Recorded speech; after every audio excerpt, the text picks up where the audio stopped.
A few days ago I watched the Fnaf movie, so naturally I watched an hour-long video to refresh my knowledge on the lore. And when I found out that a new game released, I simply had to play it. The game starts with your dad dropping you off at a rundown pizzeria. As you start exploring the building, you come across a ball pit that you jump into, only to find yourself in a much nicer establishment. In contrast to Jeff's Pizza, this place is thriving and full of life, with animatronics putting on a show for the kids that seem to be having an amazing time. You even find some friends that take you to the arcade.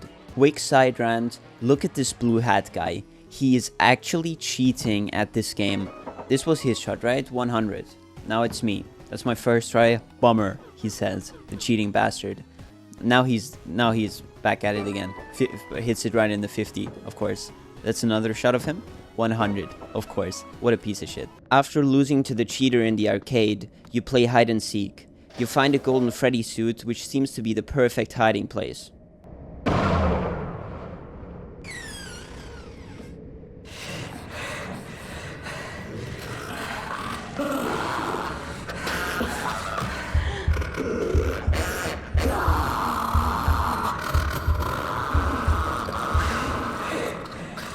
The entire place erupts into chaos. You quickly make your way through the pizzeria, trying to find your friends.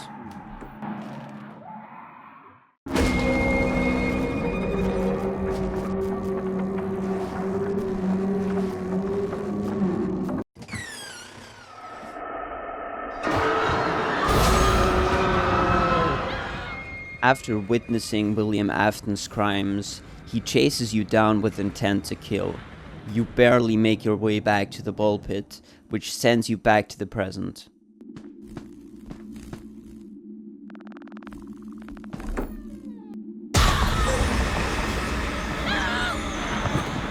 You successfully pull your father out of the pit, but quickly notice that something is off.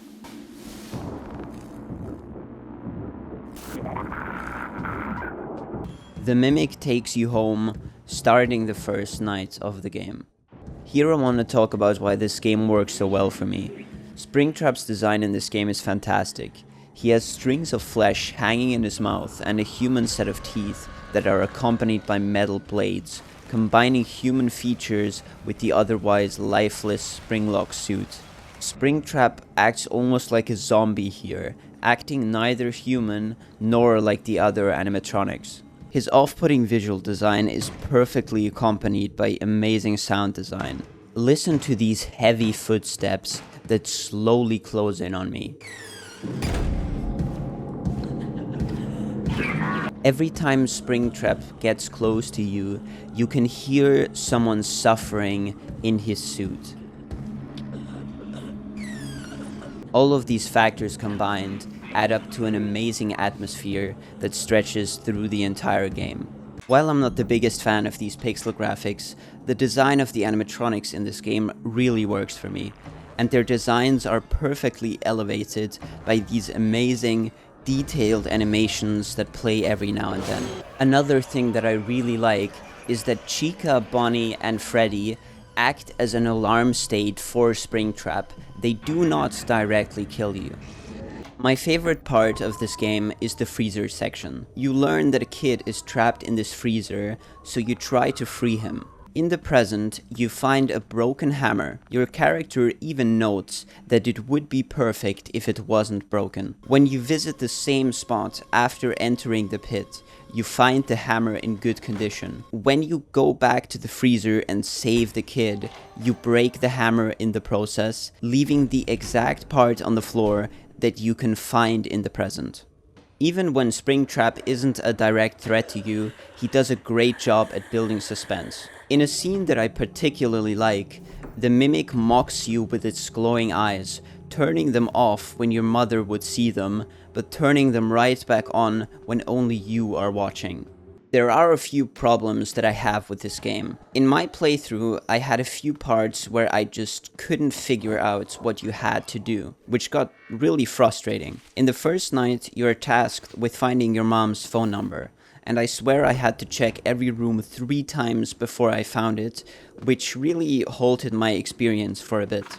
In the worst example of this, you're tasked with finding a distraction. At first, I thought you had to find a sound distraction, which exists in a lot of places. I ran through the entire pizzeria but couldn't find one, until I listened to this lady's yapping. Turns out, what you actually have to do is pick up a rat trap from the present, enter the ball pit, enter a specific room without being seen, set the trap, exit the room, re-enter the room, pick up the rat, go back to the present and load it off on this woman. This didn't ruin my experience, but it was frustrating to deal with. Another thing that tested my patience is that for some reason most of the time when you enter the ball pit, Springtrap will spawn in the first room that you have to go in, which leads to you waiting for like 20 seconds every time you enter the pit. Sometimes when Springtrap chases you, he will trigger a hiding minigame. For example, there's a game where you have to press keys to stop toys from rolling out under the bed. This game gets repetitive real quick. Same thing with the spider minigame. They really work well for the first time because they build a lot of tension with Springtrap's presence and great audio design, but after doing them like twice, they get very tedious. Sometimes, when hiding under a table, Springtrap will just randomly check if you are there. If he does this, you have the ability to blind him with your flashlight. This is by far my favorite hiding minigame. It builds so much tension because you never know when he is going to look for you. Most of the time he just walks past, but the possibility of him appearing is really frightening. This game also has an arcade with a wide variety of minigames. All of these work well for a single play, but don't really have any replay value in my opinion. There are also secret minigames. For example, you have this Lego minifig builder where this girl just turns to ash, which probably has some like insane lore implications. Then you have this balloon boy secret area where this purple guy drops you a 6th hat, even though you should only be able to get 5. So I'm pretty sure that this guy is like the good guy of the entire series. Then you have this collect all 6 balloons minigame, which is my personal hell. This footage is sped up by 10x. I think this minigame took me like 40 minutes, but you know, at least it has like a happy ending and stuff, so I think it was like worth it. Another game that I really like is this Dr. Disrespect game, where you have to stop Dr. Disrespect from getting to the children and, you know, just save them. From here on, we move into spoiler territory. At the 5th night, you can search these endoskeletons for a keycard. Using the keycard, you can enter the party room in which you save the last kid. You use the vent and enter a secret room in which your dad is being held. You untie him until he gets dragged away by Springtrap. After this scene, you can get 1 out of 5 endings. Here I will just show you my favorite. For this ending, you have to collect all 5 of Dad's items. After which, the last girl drops a photo of 2 men, which I believe to be William and Henry. Entering the final room, you're able to fend off Springtrap, save your dad, and enter the ball pit, dropping the picture in the process.